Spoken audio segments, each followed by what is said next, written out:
बिस्मिल्लाहिर्रहमानिर्रहीम। अस्सलाम वालेकुम। टेक्सटाइल पेज 5 में खुशामदीद। पिछली वीडियो में हमने नेचुरल सोर्स के लिनन फाइबर के बारे में पढ़ा। आज हम पढ़ने जा रहे हैं हेम्प के बारे में। ये भी नेचुरल सोर्स का एक फाइबर है। तो हेम्प क्या होता है, हेम्प कहाँ से हासिल होता है?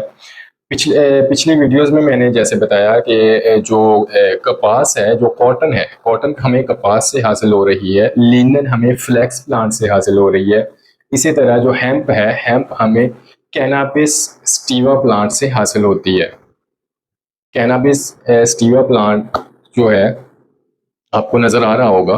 कॉटन जो थी, कॉटन हमें बीज से हासिल हो रही थी, कपास के बीज से हासिल हो रही थी। फ्लैक्स प्लांट के जो तनों से हमें लिनन हासिल हो रही थी।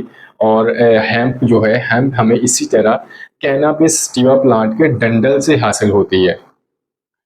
अब कैनाबिस स्टीवा प्लांट की दो टाइप्स हैं। नंबर एक टाइप्स तो है कि नर कैनाबिस स्टीवा प्लांट, और दूसरी उसकी टाइप है मादा कैनाबिस स्टीवा प्लांट। अब इन दोनों में क्या फ़र्क है?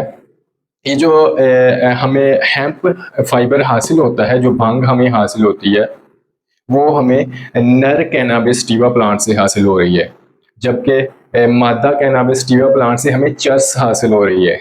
तो दर हकीकत पूरी दुनिया में जो ज़्यादा काश्त करने वाली इन दोनों में फसल है, वो मादा फसल है ना, मादा कैनाबिस स्टीवा प्लांट।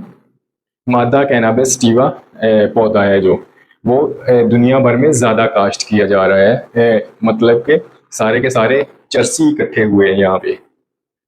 अच्छा, इसके अलावा ये जो हमें नर कैनाबिस स्टीवा प्लांट से हेम्प हासिल हो रहा है, भांग हासिल हो रही है, वो हमें कैनाबिस स्टीवा पौधे के जो डंडल है, उसके ऊपर वाली तह से हासिल होते हैं। और जो उसकी कैनाबिस स्टीवा प्लांट की डंडल की अंदरूनी तह है, उसको जो है वो हमें या तो ईंधन के लिए इस्तेमाल करते हैं हम लोग, या फिर उसको यानी कि जानवरों के बिस्तर के लिए इस्तेमाल कर लेते हैं। कैनाबिस स्टीवा प्लांट, उसके जो रेशे होते हैं वो मतलब काफ़ी लंबे होते हैं, जिसकी वजह से ये जो कपड़ा बनाया जाता है हेम्प का, जिसका कपड़ा, वो ज़्यादा यानी कि बहुत ज़्यादा नरम होता है, सॉफ्ट होता है, लेकिन पाईदार भी होता है। उसके अलावा नरम भी होता है, साथ में पाईदार भी होता है। कॉटन की अगर हम कॉटन की टी शर्ट लेते हैं, तो वो मैक्सिमम जो है वो 10 साल तक मतलब निकालती है। उसके बाद जो है वो मतलब तपना, सिकुड़ना या गिरना शुरू कर देती है। लेकिन उसके मुकाबले में जो हेम्प है, हेम्प 10 साल से ज़्यादा, मतलब 3 गुना ज़्यादा, यानी कि वो बरकरार रहता है, और 3 गुना ज़्यादा उसकी शर्ट्स जो हैं वो अपनी उसी हालत में, उसी शक्ल में, उसी सालमियत में बरकरार रहती है।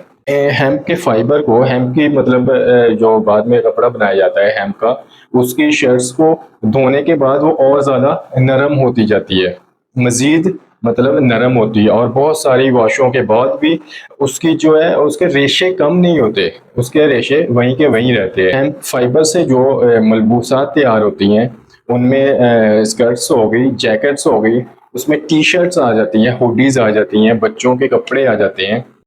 उसके अलावा हेम्प की एक और प्रॉपर्टी ये है कि वो मतलब नेचुरली ब्रीथेबल होती है, क्योंकि उसमें यानी कि अब्जॉर्बेंसी मतलब ठीक ठाक होती है। उसके बाद जो है वो गर्मी की हीट को जो है जिस्म से दूर रखता है, जिसकी वजह से वो नेचुरली ब्रीथेबल होता है। हेम्प की जो है वो नेचुरली लस्टर होता है। कुछ फैब्रिक्स को हम मर्सराइज करके उसमें लस्टर पैदा करते हैं, लेकिन ये दूसरे यानी कि फाइबर्स के निस्बतन ये ज़्यादा यानी कि उसमें लस्टर होता है, ये नेचुरली जो ये चमकदार होता है ये फाइबर।